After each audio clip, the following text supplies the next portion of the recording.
What is going on, guys? Welcome to Test This Tech. And today I wanted to talk about gaming on the iPad. This is the first time where it kind of changed iPad tablet gaming for me, because typically, just to give a little bit of a background, usually I was always, coinciding tablet mobile gaming with just those stupid miniature games or whatnot, just on the go, not really taking seriously in the gaming world. Well, a lot's changed. A lot has changed. Obviously, I had the past videos when it comes to emulation, doing PlayStation, multitude of different older consoles, retro consoles, if you will, on the Samsung S21 FE for the fun that I was doing for that video. But you can do that with a multitude of Android devices, with, x86 handhelds, computers, obviously, but tablets has never really been, I've never really thought about it, but it's one and the same. It's one and the same. And because of the form factor, because of the size of the device, it's insane. It's almost like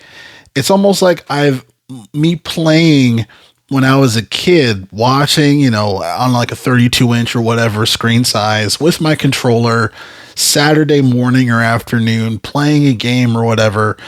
And it kind of brings me back to that feeling. The nice thing about this is the iPad 11. It's the one I've talked about on the channel before. Or actually, I talked about the 10.9. This is the 11 I ended up getting because it has more storage. It has double the storage.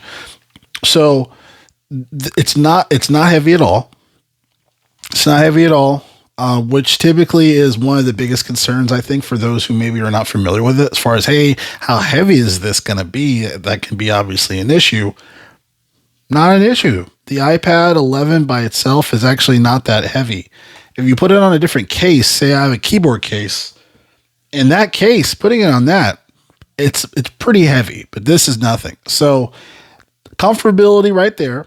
In this particular controller, this is the same one. This is the Dong Blitz. And I ended up customizing it. I had to make some adjustments, slightly mod it a bit, really just detaching it so it can stretch, and then adding Velcro. It's adhesive Velcro on the tablet and then also on the controller itself, so it's sturdy. And then also I kind of put the Velcro patch over this just so you don't see the springs. You don't really hear the springs when you play, but it's just something aesthetically that I just preferred. But this works great. This works really great. I love that because of the controller, it is USB Type-C.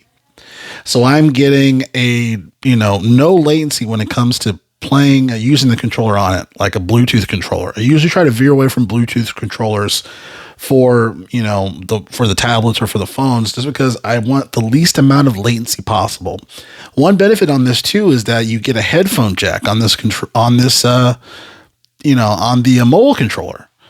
So typically there's no headphone jack on this iPad, right? It would just be if you want to hear audio, you'd have to hear it through this. But because of this, having the 3.5 is so amazing, especially if you're at home playing, being able to play late at night or whatever the case may be, or just during a time where, you need to have headphones on if you want to really play it, is great. And also too, even if I were just to play it without the headphones, the speakers on the iPad 11 are very, very good. And for those who have used iPads before, they know that the speakers on iPads are really, really good. They're some of the best, I would say, when it comes to tablets. Not the best, but some of the best. But this is great. Really look into this. Let me know in the comments if you've done this. I'm thinking about getting a tablet for the on the Android side. Think about the OnePlus Pad 3, which has the Snapdragon 8 Gen 3 to get some real serious emulation going. But anyway, let me know your thoughts. Again, Test This Tech. I'll catch you guys next video.